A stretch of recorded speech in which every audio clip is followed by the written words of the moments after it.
जो अगर बिगड़ जाए तो हर तरफ से धन आने के मार्ग बंद होने लगते हैं, हर तरफ से पैसे आने के मार्ग बंद होने लगते हैं। फिर समझ में नहीं आता कि हम करें तो करें क्या। क्या हो गया अचानक से कि पैसे आना बंद हो गया या कम हो गया, आमदनी कम हो गई। समुद्री शास्त्र एक ऐसी विद्या है जिसमें बहुत तरह से प्रेडिक्शन किए जाते हैं। हाथ की रेखाओं को देखकर, हमारे पर्वत जो है हाथ में, उसके उभार को और उसके दबाव को देखकर प्रेडिक्शन होते हैं। तो आज के इस वीडियो में मैं केवल एक प्लैनेट की बात करूंगी और वो है शुक्र। चूंकि मैं धन प्राप्ति की वीडियोस बनाती हूँ अपने इस चैनल पर, तो अभी मैं सिर्फ और सिर्फ फोकस धन पर करते हैं। शुक्र एक ऐसा ग्रह है जो अगर आपके हाथ में दबा हुआ हो, शुक्र का भाव दबा हुआ हो, तो पैसे नहीं आएंगे, कम आएंगे। खूब संघर्ष करोगे तो 10% आपको लाभ मिलेगा। संघर्ष नहीं करोगे, मेहनत नहीं करोगे, तो सोचोगे थोड़ा बहुत काम करे तो पैसे आ जाए, तो नहीं आएंगे। आप अपने हाथ की ये जो है ना, ये शुक्र है, ये देखो, ये शुक्र पर्वत है। तो शुक्र पर्वत का उभरा होना बहुत ज्यादा जरूरी है। अगर आपकी हथेली को आप ऐसे करके डाउन करके देखोगे और ये उभरा हुआ भाग है, तो समझो शुक्र स्वस्थ है। शुक्र को देखने के अन्य कई उपाय है। केवल एक कारण, एक चीज देखकर हम नहीं कह सकते कि आपका शुक्र बिगड़ा हुआ है या शुक्र कमजोर है।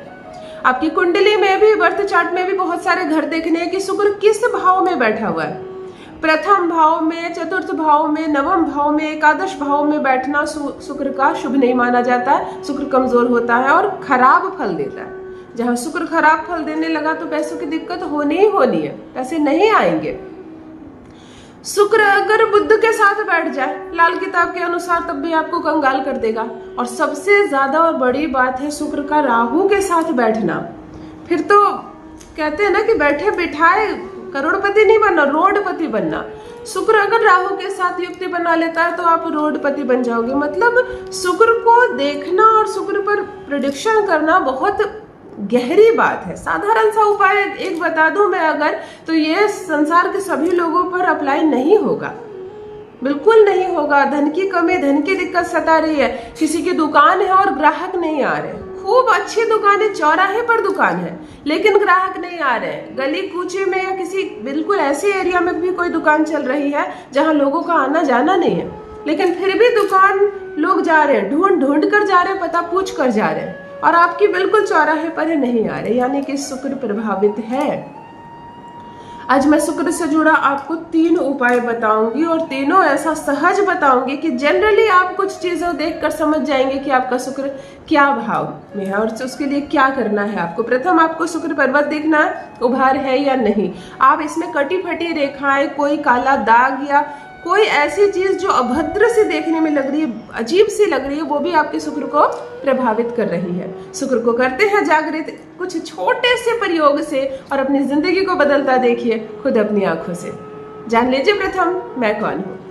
नमस्कार दोस्तों, मैं हूँ खुशबू सिंह। बहुत स्वागत, बहुत अभिनंदन करती हूँ आप सबका अपने यूट्यूब चैनल एस्ट्रो खुशबू सिंह में। कैसे हैं आप और घर में सब कैसे हैं? मेरे कमेंट सेक्शन में ओम नमः शिवाय लिखना ना भूले। यही वो मंत्र है जो जीवन को जागृत करता है, यही वो मंत्र है जो आपको खुशियों से भरता है। तो सोते जागते, चलते फिरते, खाते पीते मैं कहती हूँ, जिह्वा पर ओम नमः शिवाय का जप रखा करो ना। दुर्भाग्य भी सौभाग्य में बदल जाएगा। किस्मत ना बदल जाए तो कहिए।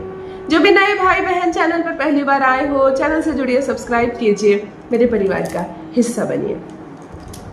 शुक्र को करना मजबूत बहुत ज्यादा जरूरी है और शुक्र मजबूत हो जाएगा बड़ी आसानी से अगर आप थोड़ी सी भी दिलचस्पी एस्ट्रोलॉजी में रखते हैं, लाल किताब में रखते हैं, तो आप खुद भी देख सकते हैं कि आपका शुक्र की अभी क्या हालत है और फिर संवारने के बाद आप पर क्या प्रभाव पड़ रहा है। सबसे पहले चांदी का छल्ला, एक ऐसा उपाय जो तुरंत असर दिखाता है, लेकिन फिर भी मैं कहूंगी कि 100 में से 100 लोगों को ये असर नहीं दिखाएगा, क्योंकि दूसरी भी चीजों को देखनी है। मैं खास 2 चीज और चर्चा करूंगी इस वीडियो में। प्रथम, आप एक चांदी का छल्ला ले ले अपने वजन के 12वें भाग के अनुसार, 12 राशियां होती है, 12वें भाग के अनुसार ग्राम में आप चांदी का छल्ला बनवा ले, लेकिन बेजोड़ छल्ला। हमें ज्वाइंट नहीं चाहिए, ज्वाइंट बुद्ध होता है। बेजोड़ यानी कि पूरी गोलाई का जो छल्ला होता है वो आपने अपने अंगूठे में धारण किया। ये जो आसन स्थान है, ये बैठक की होती है। आपने यहाँ पर चंद्रमा धारण किया, चांदी जो है वो चंद्रमा है। आपको ये शुक्रवार को धारण करना है, ना संभव हो सके तब सोमवार को, कोशिश करना है शुक्रवार को। अब आप पूछेंगे दाहिना या बायां, देखो ये दोनों अंगूठे जो हमारे ही हैं और दोनों शुक्र का भाग है। तो महिलाएं बाएं में कर ले और पुरुष दाहिने में, लेकिन इसका भी कोई लॉजिक नहीं है। अगर आपने दाहिने में पहले से ही कुछ धारण कर रखा है और आप पुरुष है तो आप भी बाएं पे धारण करेंगे, शुक्र पर असर होगा और पूर्ण रूप से असर होगा। इस मिथ्य में आप ना जाए, बाएं और दाहिना दोनों आपका शुक्र ही है। चांदी का छल्ला हम चंद्रमा के माध्यम से, जैसे ही चंद्रमा धारण करते हैं आप शुक्र पर्वत पर, राहु बैलेंस होता है, राहु उच्च का हो जाता है और राहु उच्च का होगा तो आपको धन देगा। इसीलिए कहते हैं चांदी का छल्ला धारण कर लो, आपको पैसे आने लगेंगे। इसके पीछे यही लॉजिक है कि आपका राहु जो है वो बैलेंस हो जाता है। कई ऐसे प्रयोग किए गए हैं जिनको चांदी का छल्ला धारण करने पर 1% का भी लाभ नहीं हुआ, 1% का भी लाभ नहीं हुआ। दूसरा कारण ये है कि आप अपने घर का साउथ ईस्ट कोना चेक करो। दक्षिण और पूर्व का जो कोना होता है, जिसको अग्नि कोण कहते हैं, वो आपने कहीं दूषित तो नहीं कर रखा, वहां कहीं आपने जल का बहाव तो नहीं किया, वो अग्नि कोण है। वहां अगर वाटर है आपके तो उसको बंद करो और अग्नि कोण में नियमित रूप से सुगंधित धूप जलाना प्रारंभ करो। धूप अगर गुलाब का हो तो सर्वोत्तम, नहीं तो कोई भी फ्रेग्रेंस चलेगा। आप अपने साउथ ईस्ट का जो कोना है, इस पे आप निरंतर खुशबूदार धूप जलाओ और कोई वस्तु वहां पे बिगाड़ रखा है, टूट फूट कर रखी है, जल बह रहा है या कोई गंदगी मचा रखी है तो उसको साफ करो। कटा फटा नहीं होना चाहिए ये कोना, साफ सुथरा सुरक्षित है। यहीं से शुक्र बैलेंस होता है, यहीं से शुक्र बैलेंस होता है। तो अपने दक्षिण और पूर्व का जो कोना होता है, जो अग्नि कोण है, आप उसको भी सुधारो और साथ में चांदी का छल्ला पहनो, तब असर देखो।